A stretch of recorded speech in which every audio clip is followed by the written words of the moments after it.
All right. Hello, friends, and welcome back to some more of Our Life Beginnings and Always. I have a few things that I want to talk about before we head into this episode, but I'll try to make them really brief. Number one, I was looking up some information about this next moment that we're going to have, soiree, and what exactly it's about, because I know that this is the moment that we have the potential to meet Baxter. And Baxter is a very intriguing character. For me, one, because we haven't met him yet, but two, because he is one of the DLC romance options for this game, similar to how if I bought Derek's DLC, I could potentially romance Derek. And having not met him, I'm very excited to meet him, and our first option for when to meet him is step 2 in soiree. So I was looking up a little bit of the details just to double check and make sure that he's in this moment before we actually hopped in, and I was excited for nothing. And I'm a little bit upset because supposedly in order to meet Baxter in soiree, you have to not invite Cove to the party.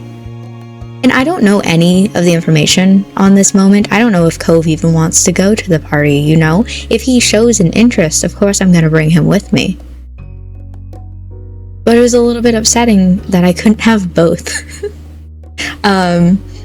So I don't know how I feel about that. Again, I'm going to play through a little bit of it. I'm going to see what the story is and go from there. I might do a separate mini episode where we solely play through soiree without Cove, if Cove wants to come with, but unsure, a little bit upset about that. Also, I have finally figured out my feelings on Derek and whether or not I'm going to buy his DLC, and the answer is no. So the thing is with Derek, there has been something in the back of my mind, some reason that I am not interested in pursuing a romance with him. And I couldn't quite put my finger on it. I'm going through these episodes, he seems like an okay person, you know? I don't really know that much about him, but I'm interested in getting to know him a little bit more. But I don't know, there's something about him that I just don't want to pursue him. And as I was editing last episode, I actually realized what it was. It's because he looks exactly like my cousin. That's it. The sports thing doesn't help too, but I figured it out. So we're probably never going to romance Derek. I'm sorry to bring you guys down, let you guys down with that, but let's head into this party and see what this is all about, right? You'd whiled away the morning doing whatever struck your fancy, and now you were recharging with lunch. With nothing on the horizon, you were free to spend as much, or as little, time on your plate as you wanted. Okay. It was while you were thinking on all the possibilities for your afternoon that your moms approached you. Hi. Hi, Kit.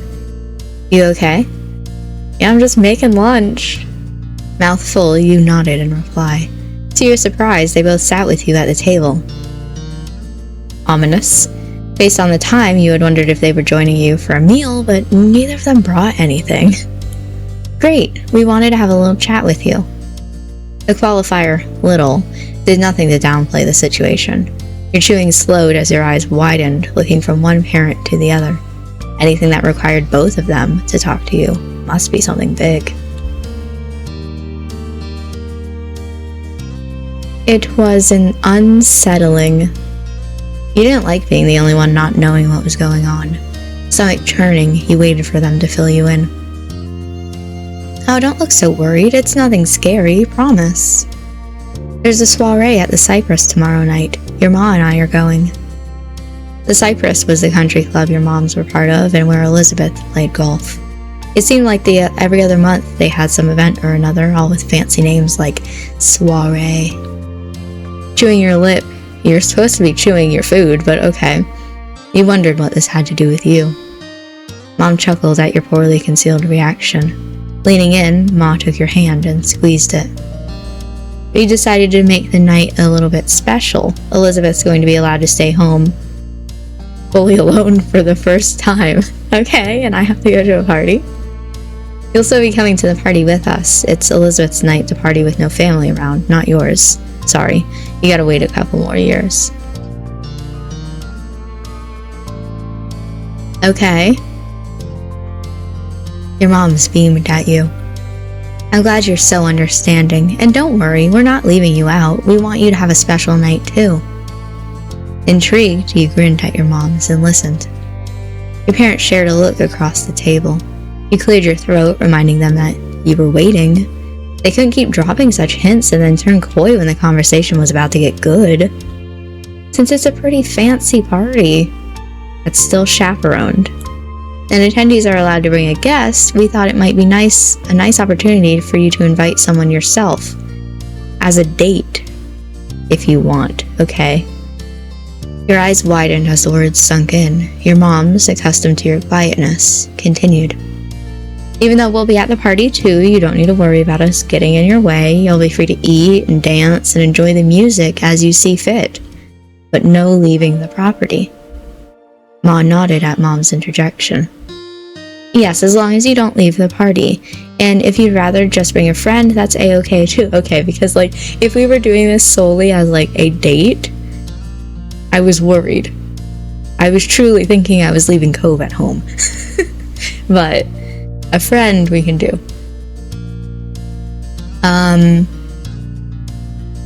Yeah, I mean, I don't know.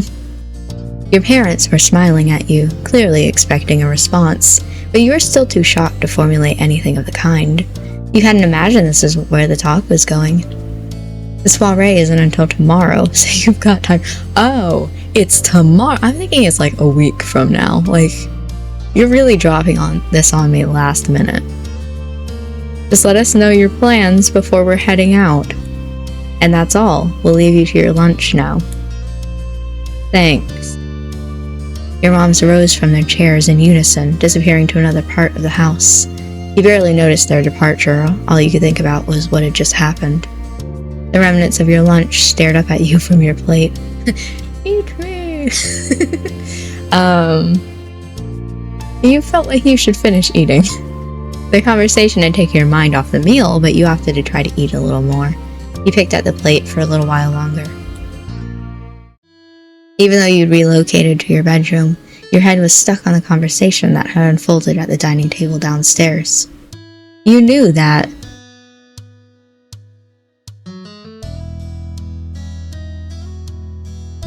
having someone come as a friend would be best. You felt most comfortable with that. It'd make the party a lot more fun than going alone, and you didn't want to go along with the suggestion of that being your first date. But taking a friend required a further decision.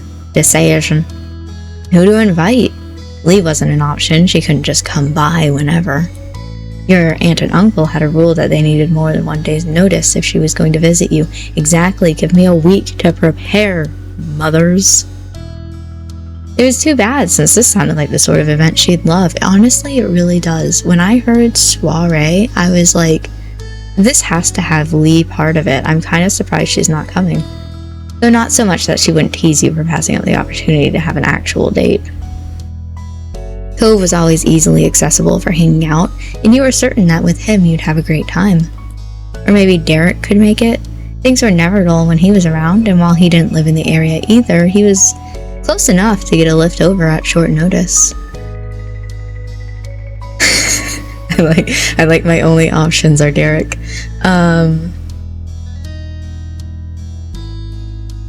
I feel like if it were me, this is saying yes or no, this is the only option. If it were me and I had to choose, I would ask Cove first because he's closer and we're also closer friends. But I wouldn't immediately say no to Derek just because I'm giving Cove the first option, right? Sighing, I did, truly. You shifted position on the bed, resting your arms on the windowsill. A flock of birds caught your eye and led your gaze as they crossed the sky. You watched the birds grow smaller and less distinct until they disappeared from sight. Like the snap of a hypnotist's fingers, you were released from the trance and left with a goal of your own. You were going to go take a walk. You ambled through the familiar streets of your neighborhood, picking your path at whim. It was as quiet as ever, with tourists choosing to congregate in the shopping area near the beach. rather than venture into the sleepy residential zones. Sometimes I just start saying things with an accent, and it's better to just let it flow until it feels like a natural time to stop. Like, if we're gonna mess up, we might as well make it fancy. You continue. I'm really taking a walk. You continue down the road and soon find yourself at the shore. The fresh, salty air hit you first, rolling to meet you over the grassy dunes that tickled your legs, followed by the familiar view of the sea stretching out across the horizon. You came to a halt. A lone figure was standing in the ocean, the water reaching up to his knees. I wonder who. Though he had his back to you, you recognized the familiar silhouette as Cove's. No way. It made sense that you'd find him here. He was always in his element by the sea. You had no idea if he heard your arrival or if it was just a coincidence, but he looked over his shoulder. Your eyes met. Hey, do you want to go to a party? I guess I'll call out. Hey, go! Your voice crackled as you strained to raise your usual volume. God damn, this game is being mean to me. You guys should know that when I'm recording these, I bump up my microphone volume 17 decibels. That's quite a lot. How dare this game know me like that? Even in an open space, being loud didn't come easy to you. Cove grinned at you from over his shoulder before turning around to wade back to the shore. Hi. Kit, what are you up to? My moms are taking me to a soiree tomorrow at their country club. A soiree? Sounds exciting. Cove tried to show a level of enthusiasm, keeping his grin pinned in place, but you could tell that he had no envy towards your plans. Okay, so you don't want to go, is what I'm hearing.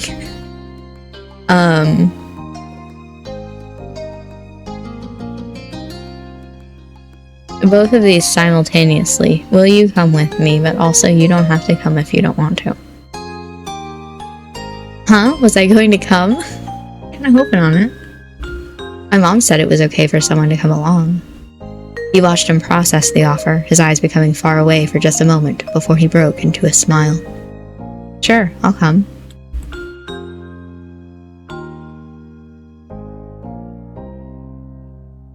I'm between thanks and you breathed a sigh of relief. Probably a sigh.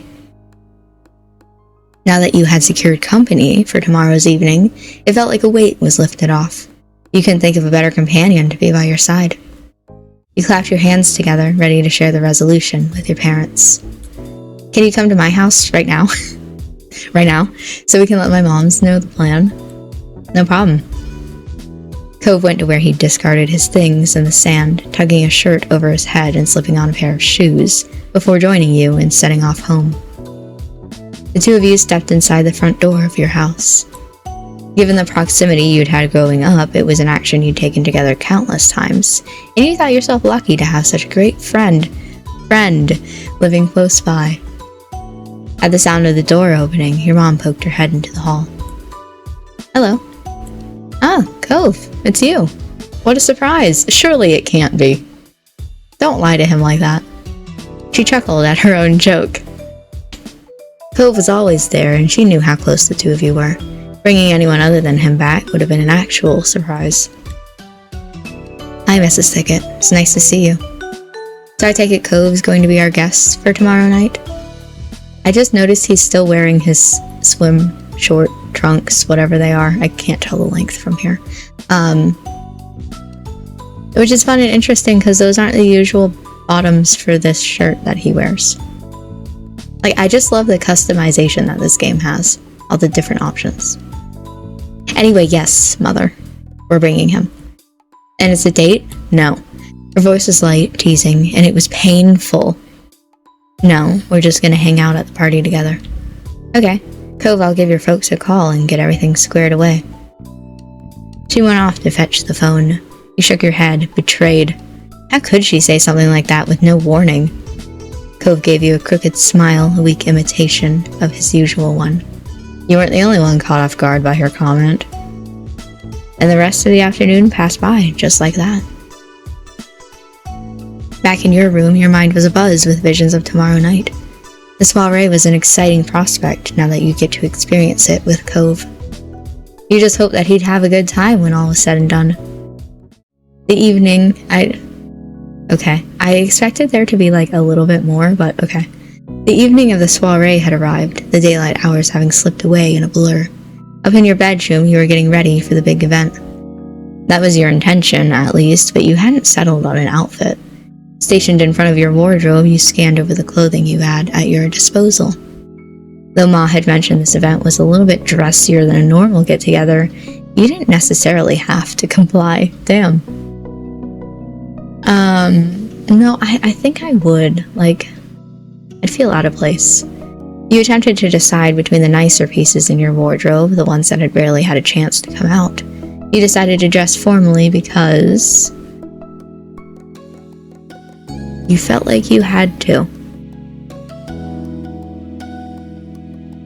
Everyone else would be dressed to the nines, whatever that meant. If you showed up in an everyday look, then everyone else would give you funny looks all evening. We wanted to deal with that hassle. I went to a birthday party once, actually, where my invitation was just to come.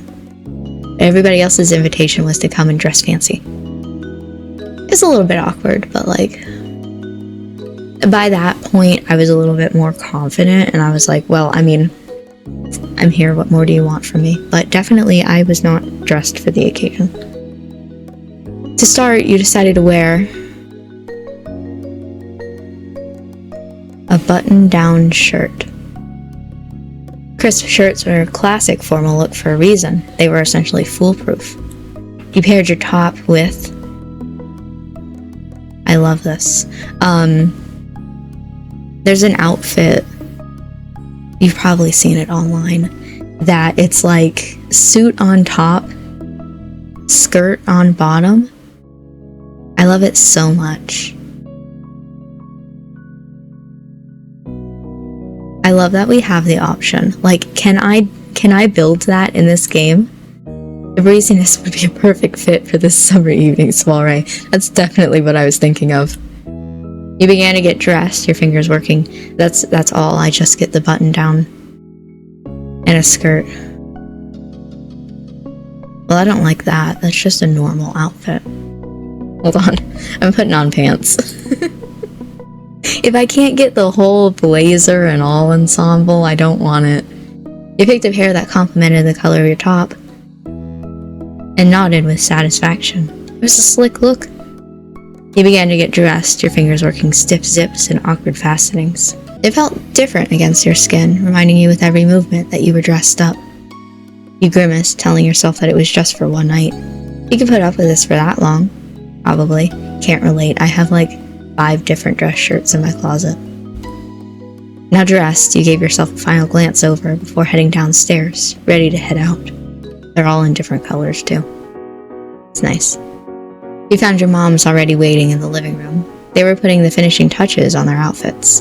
Ma strapping her heel into a stiletto shoe and Mom trying to fasten a bracelet, single-handed. Okay. Alright, we're dressed up, we're fancy, I love it. They looked up as you entered. Ah, Kit, you look so nice. Don't you think, Pam? Your expression spoke the words you were holding back, making your mom laugh. Thanks for dressing up, Kit. Once tonight's over, you can put those clothes to the back of your closet and forget about them for another few months. Mom was still struggling with the bracelet. You lent a hand, literally, by taking one side and holding it as she secured the clasp.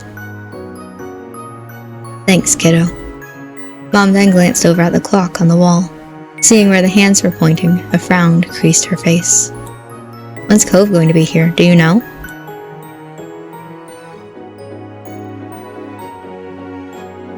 I can go get him. I mean, just across the street.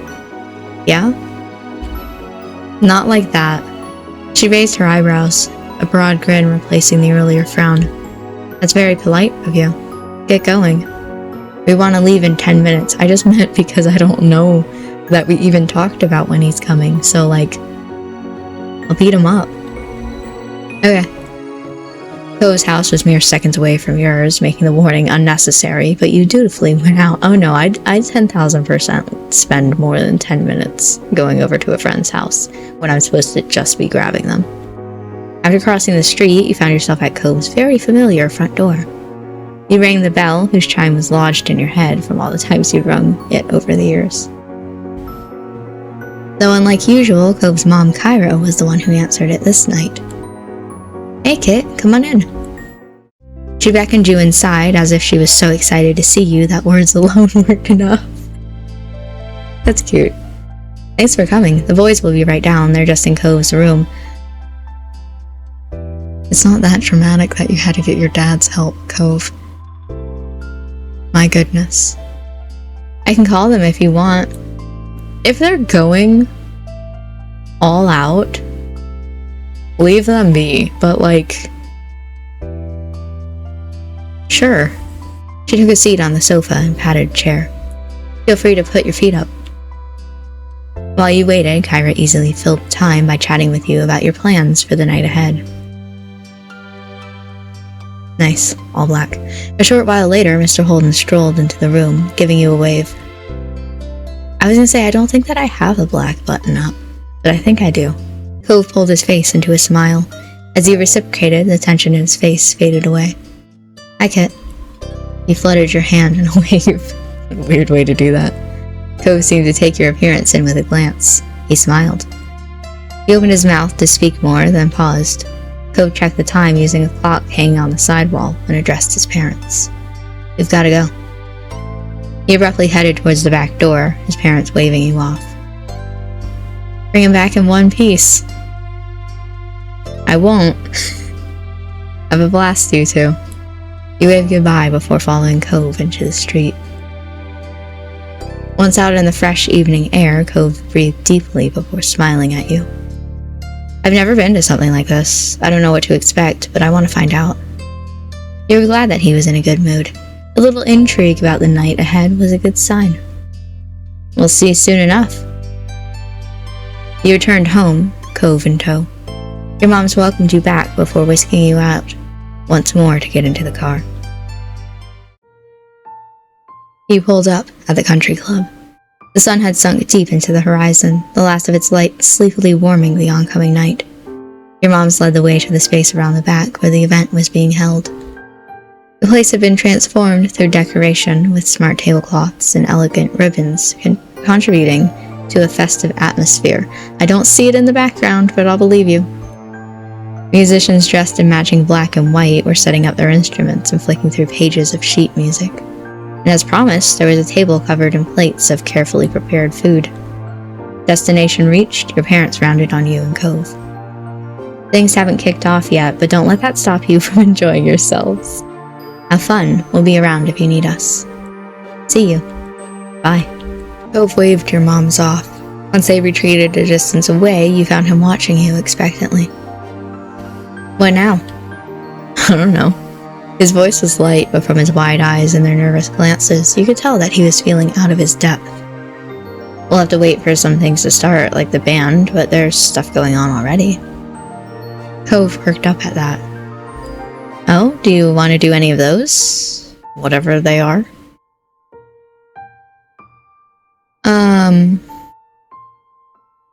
I don't know that I would introduce anybody to anybody. Listen, we could take a seat. We could check the snacks. Let's check the snacks.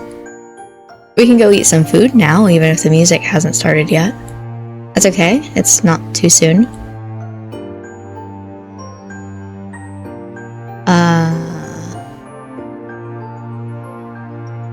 Yeah. I want to know what they have. Let's go find out. The two of you wandered over to the refreshment table. With it being early in the night, it had barely been touched, and the plates were nearly as pristine as when they left the kitchens. The offerings were all tiny and bite-sized, of course, ready to be picked up and sampled. It was immediately apparent that there was plenty to choose from. I can't wait to get like 3 columns worth of stuff to choose. Just for the level of care in which it was presented, it was clear that this was fancy stuff. Cove stared at one plate, then another, confused. I think I know some of this. and only some of it is probably any good.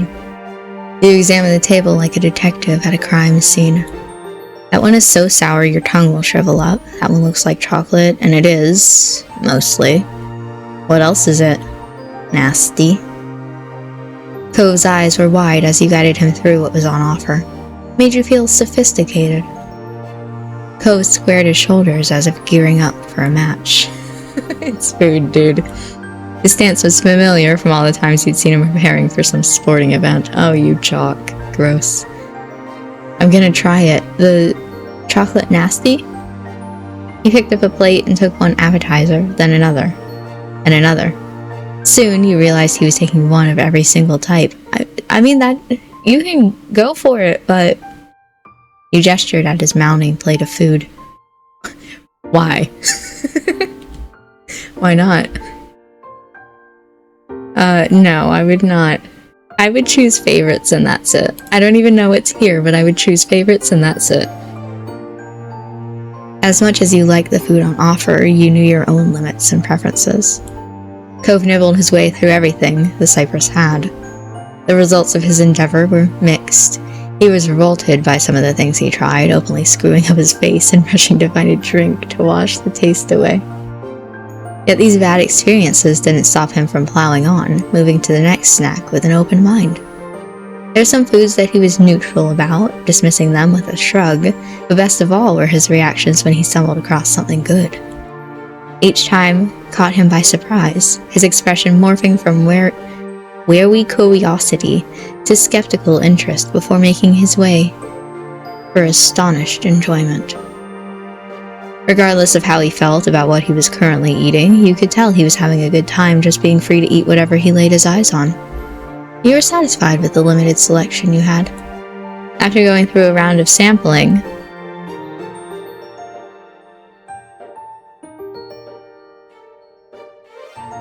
I don't know what else there is.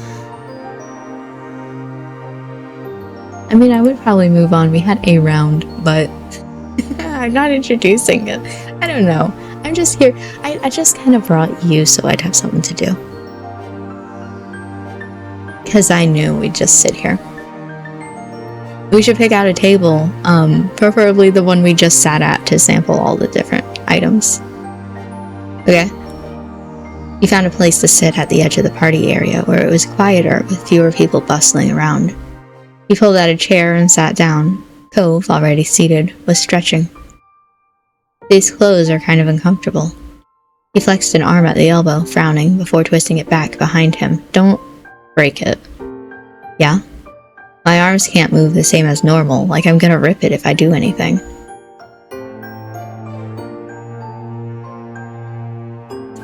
I don't... This is the nice thing to say. The, like, possibly appropriate thing to say.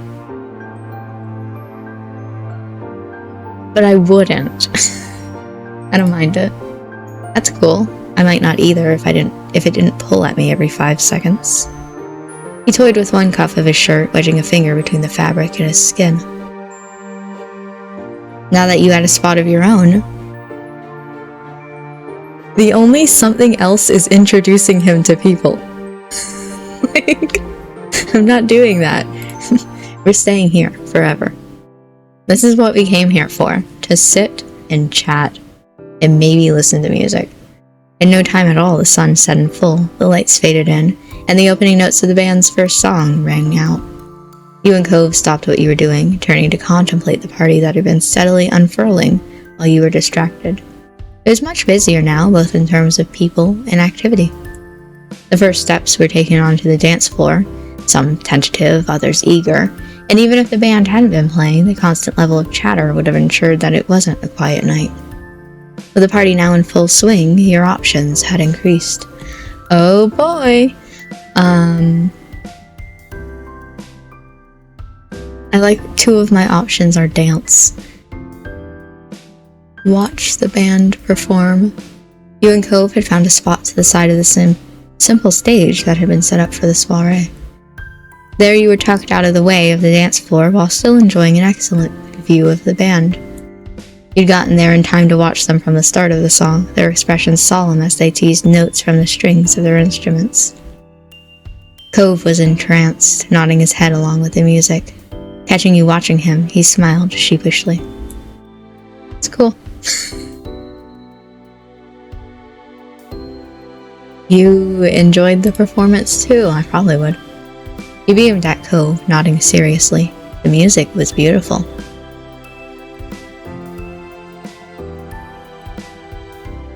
What does this mean? Are we at an art gallery? What do you think this painting is supposed to convey? The fall of society, painted with tomatoes. What do you think? Your eyes drifted back to Cove. What do you like about the music? I don't know how to explain it, but it's kind of hard to believe that people are making this music by performing on an instrument. How does it just work like that? How does it all come together? The band began to play their next song. Cove was enraptured once more, his head tilted curiously as he watched the musicians wield their instruments. During a particularly beautiful solo, he even closed his eyes, focusing on nothing but the music. But after a couple of songs, it was decided that you'd watched the band enough.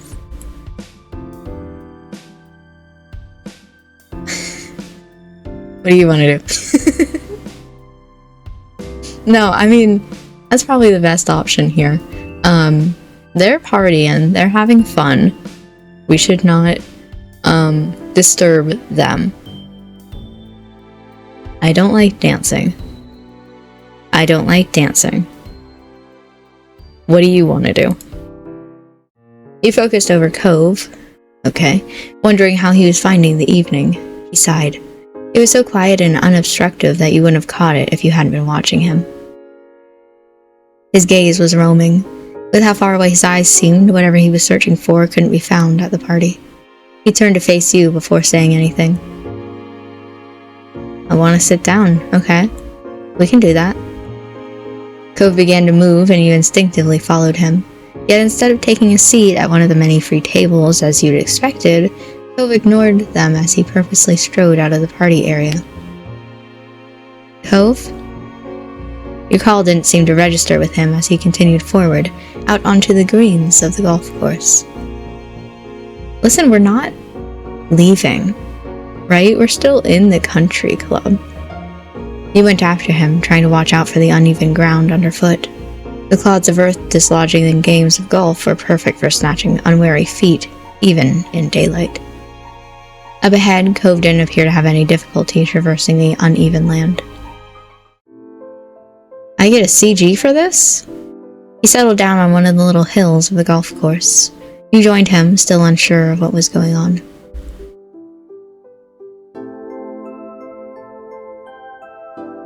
What's up? Cove started as if he'd acted on instinct and your question had brought him around to reality again. Oh, sorry. And it's okay. You can go back to the party.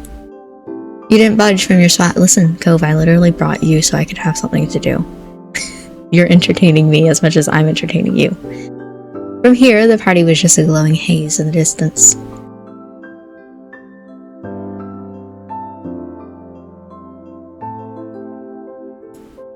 You shook your head.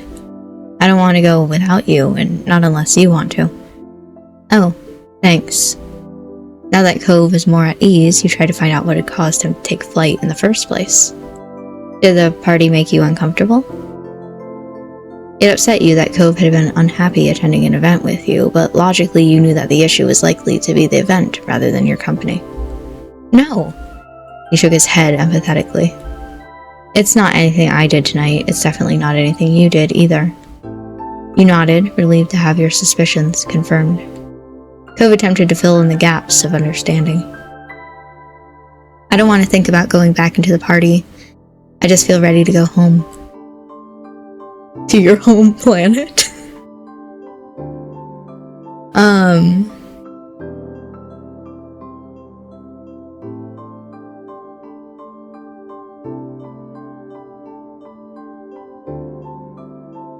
I'm sorry you're not having fun.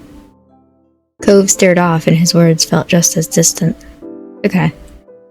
Cove sat there quietly, gazing out into the shadowy hills and valleys of the golf course.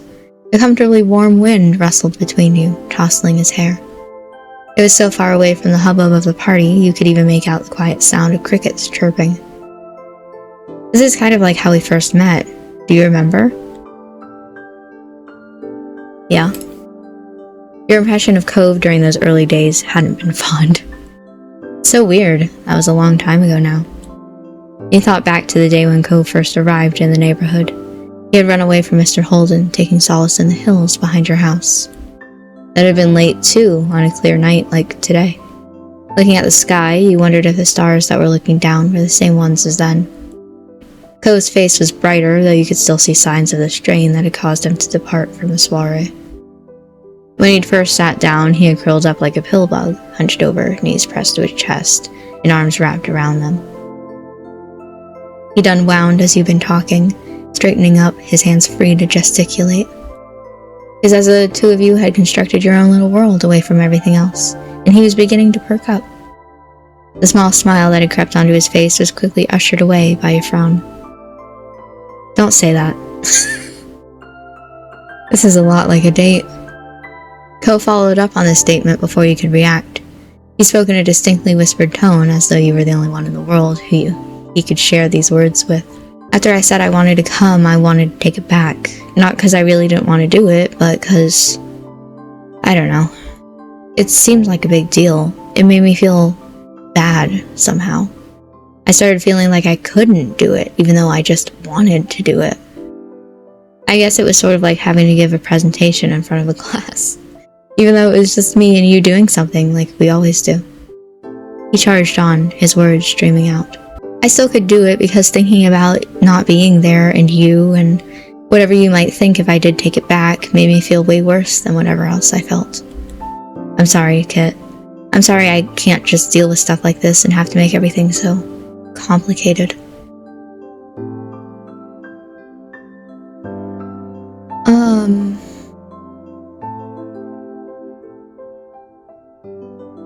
Two options that I like here.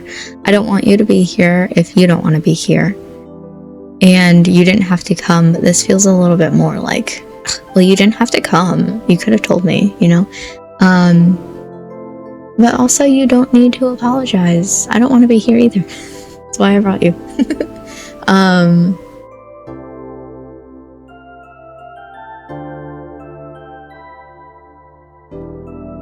I guess I'm feeling more you don't need to apologize.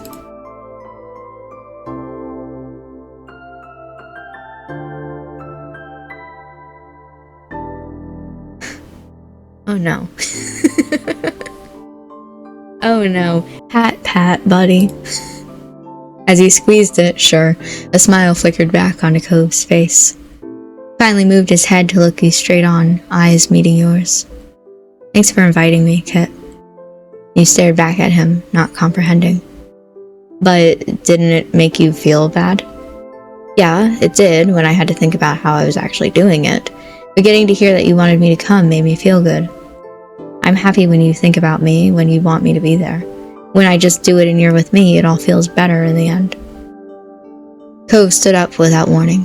The sudden change broke the quiet reverie that had fallen over you. It was such a Cove thing to do. You got up to stand beside him. I love a good what's up. Cove smiled awkwardly, brushing some grass off the side of his pants. Not really, but if you ask, I'll do it. Want to dance with me? What? Why? It's a dance party, right? And I think... He trailed off, brow furrowed as if he was trying to figure out the answer himself. Nodding slowly, he continued.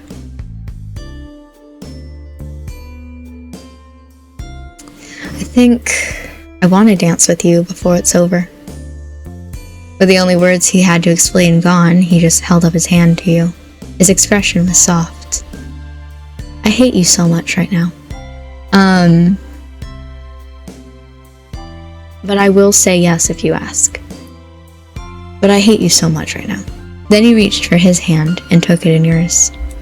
Cove grinned and his chest rose with a deep breath he took. You returned hand in hand. Don't notice. With the party reaching the end of the long evening, dancing couples have become scarce. Great! Cool! There's less people! Good! One pair among many were hard to notice, but now the space around you would act as a spotlight. Not that there were many left to watch you. He was still at ease, at least one of us is. Even buoyed by the... Boy! By the dissipated crowd. There was a spring in his step as he walked onto the dance floor together. Cove kept hold of the hand you had given him back on the little hill. He rested the other on your shoulder. Cove hesitated while you waited for a sign. With the song in progress before you'd stepped out to dance, there was no signal for the right moment to begin. The same thought occurred to Cove, who shrugged his shoulders with keeping form. Taking that as your starting point, you cautiously began to sway. Cove readily followed your example. The swaying was a little bit, not what I was expecting. Side to side or back to forward. Yeah. You danced wordlessly, dimly aware of the music guiding you. You were more focused on Cove, whose attention was firmly fastened on you. He didn't look down or away once, not even when your knees knocked against each other and you both briefly fumbled your steps. Instead, he smirked. He wanted to take this dance in stride in more ways than one. You were utterly at peace, safe, and relaxed in his presence. The little slip-up, the whole evening, really, only served to underline how nothing could dent the foundation of your friendship.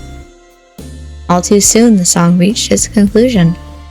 I mean, songs are generally like 3 minutes, so... And we got into the song halfway. You could have continued quite contently for some time more. You and Cove let go of each other, though your feet remained rooted to where they had been when the song finished.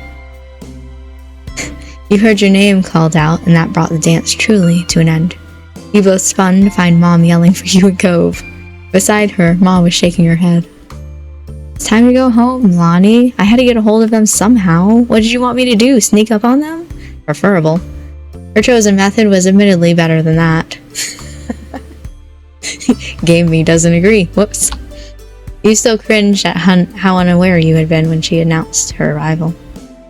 Cove looked so embarrassed to be caught that you worried about him making another dash away from the party.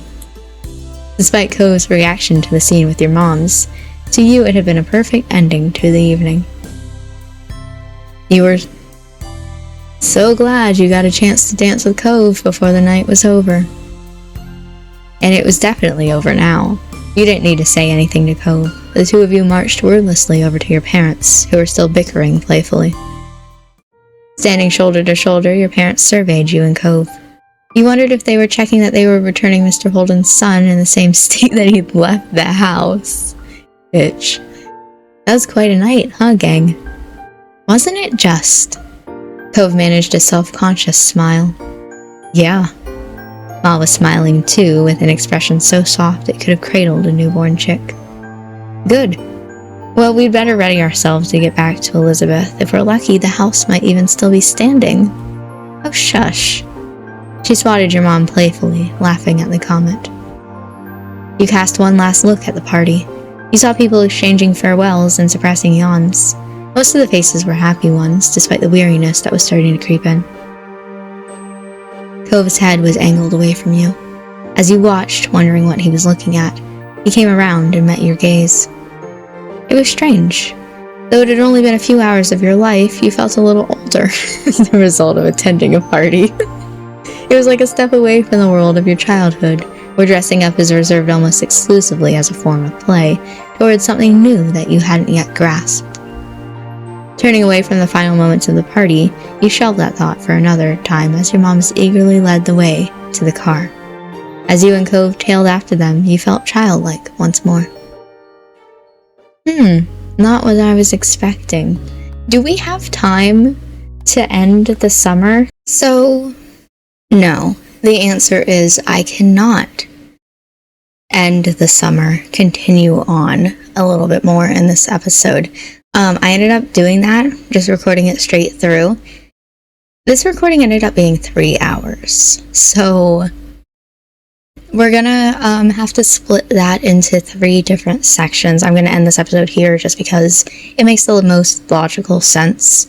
This is a good stopping point. But let me tell you, I'm excited for the next couple of episodes. I mean, I've already recorded them. You should be excited for the next couple of episodes. I had a lot of fun with them, and I'm excited for you guys to see it. So, thank you for watching this episode. I hope that you enjoyed it, and I hope to see you next time for the transition between a 13-year-old and an 18-year-old.